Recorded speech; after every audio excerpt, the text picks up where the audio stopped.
Jalen Brunson and the New York Knicks know what's got to be done. They're down 2-1 to Jimmy Butler and the Miami Heat. Could the Knickerbockers even this best-of-7 series up at 2 games? Well, even when they do good things, it feels like Miami always got a response. Jalen Brunson nails the 3, but how about the beautiful outlet pass from Kevin Love to Jimmy Butler, who throws it down? More Brunson work, though. It's Brunson with the Euro, beautiful reverse. That's tough. The question for New York has been, can they get to 110 points? They started out pretty good in Miami in Game 4. As you see, Randle puts the Knicks at the 30 spot as we close out quarter number 1. Bam Adebayo, though, throws it down on the other end. And then here's Brunson, a 3-pointer. Jalen Brunson, 32 points, 11 assists to lead the Knicks. Bam knows got some impeccable footwork. Mitchell Robinson, good defense, better offense. Bam with the bucket. And then more Adebayo, just schooling Mitchell. The Knicks thought they had the advantage in this series down low, could maybe play a little bully ball against the Heat. That has not been the case. In the third quarter, it's R.J. Barrett nailing the 3. But then the Heat begin to work the Knicks. Kevin Love and Kyle Lowry, the old vets, nailed 3-pointers, and the Heat are up by 8. And then you can never forget about Max Strus, about to get a bag this offseason. A beautiful stroke from 3. Heat are up 10 in the 4th. It's Brunson. Oh, no, man. You never want to see that. Jalen Brunson's already been dealing with some ankle issues in this series. Lands on Caleb Martin's foot. Caleb will be issued a flagrant 1 foul. Brunson would stay in the game. I'm sure that doesn't make the ankle feel any better. Butler's been dealing with ankle issues. He didn't make any excuses in this one. He had 27 points. And then how about Martin? When he's not getting flagrant 1 fouls, he's throwing it down on the Knicks defense. Miami's up 7. Do the Knicks have a run left in them? Well, they would have to do it without Randle. He fouls out with 3 minutes to go in his basketball game. It's Butler taking advantage. Randle can do nothing but watch as his New York Knicks go down 3-1. Adebayo caps off a really big game for him. Bam, 10 of 17 from the field, 23 points, 13 boards. The Miami Heat are up 3-1 on the New York Knicks.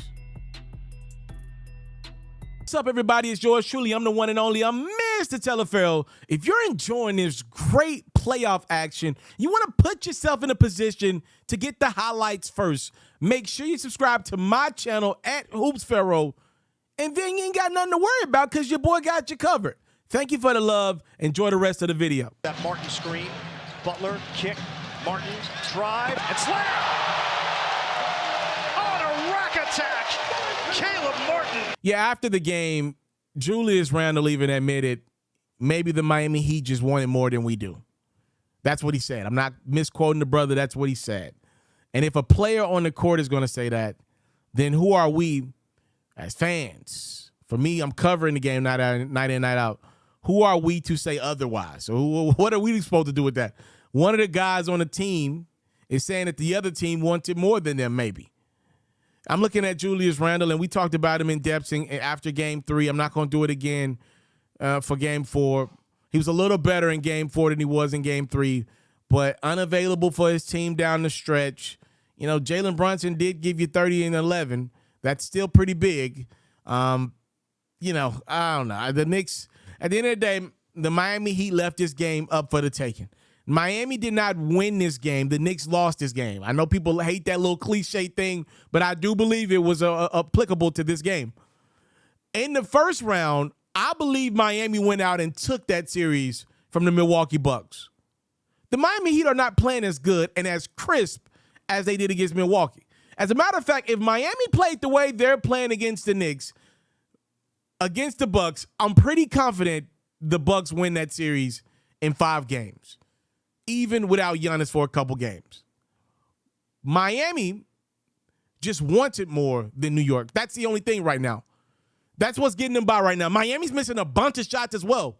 What's getting the Miami Heat by right now is those offensive boards that's making a 24-second possession turn into 52 seconds.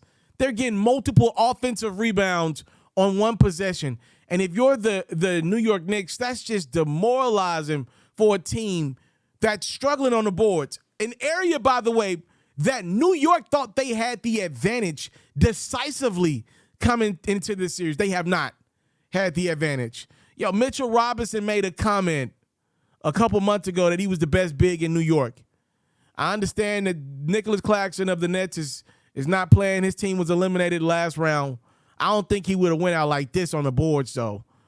Mitchell can't get a rebound to save his life. Julius Randle can't either.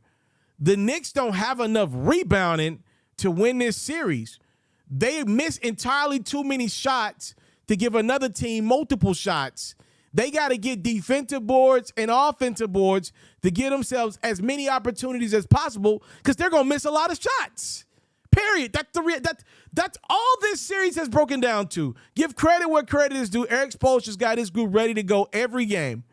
But the reality is, on the court, when you're watching this series, second for second, a lot of it just comes down to Jimmy Butler watching where the ball's going to be. Kyle Lowry being savvy. Kevin Love just knowing that his guys can beat the New York Knicks back down court so he can throw those long Tua Tagovailoa passes since we're in Miami, right? He's throwing those long passes to his guys that are just out-racing the Knicks. So I'm just going to harken back to what Randle said after this game. Maybe the Heat just wanted more, and that is a problem. You know, shout out to Thibodeau. We've said this about the New York Knicks head coach in the past. He's been around the league, around the block many times over now. We've seen the same thing with multiple teams. What has been Tibbs' MO? Tough, defensive-minded team, plays very hard in the regular season. But here's where we're at. Another year where it feels like Thibodeau got so much out of his team those random nights in January, that Tuesday night in February, right? That random game in November that nobody cared about. Thibodeau, he was making sure his Knicks were prepared to go to work those games. The problem is when it gets to April, May, and June, his teams don't have another gear to go to. They've already exhausted it. They don't have another gear. They've been playing at the best gear they got for about 2-3 months going into the playoffs. You're telling me that Derrick Rose, one of Tibbs' guys, that's the reason why D Rose probably got a job in the league right now, because Thibodeau loves him. You're telling me Derrick Rose doesn't have anything to contribute to this series?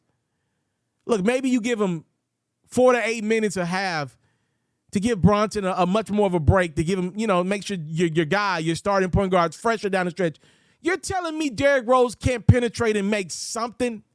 Like, D Rose wasn't a great rebounding point guard, but he was pretty okay. You're telling me he can't contribute one board, one rebound to stop the Heat from getting a second possession, because everybody on the Heat's crashing the boards right now. That's guards included. You're telling me Evan Fournier can't contribute 13 points of offense? You telling me he can't space the court a little bit for Randle? I understand Thibodeau is a very headstrong guy. I get it. That's part of his story, part of his greatness. But I just think he's selling this Knicks rotation so short. And I just thought with Emmanuel quickly unavailable to play due to injury, I just thought if any point in this series, if we were going to see D Rose or Evan Fournier, I thought it was going to be game 4. They're healthy scratches. And I just think the Knicks could have used something to kind of spark that team up. I like the McBride kid, right? Doesn't really get into the game into the final seconds. I thought the Knicks could have used a spark when you got Julius Randle and Josh Hart in foul trouble, Mitchell Robinson not grabbing rebounds, Bam was killing him, and Brunson on one leg. I just thought that this was the game that Thibodeau could have used what Lonnie Walker gave the Lakers, what Gary Payton II gave the Warriors in game 4. I just thought they needed that, and they didn't get that effort from anybody ready to step up, and that's why they're down 3-1.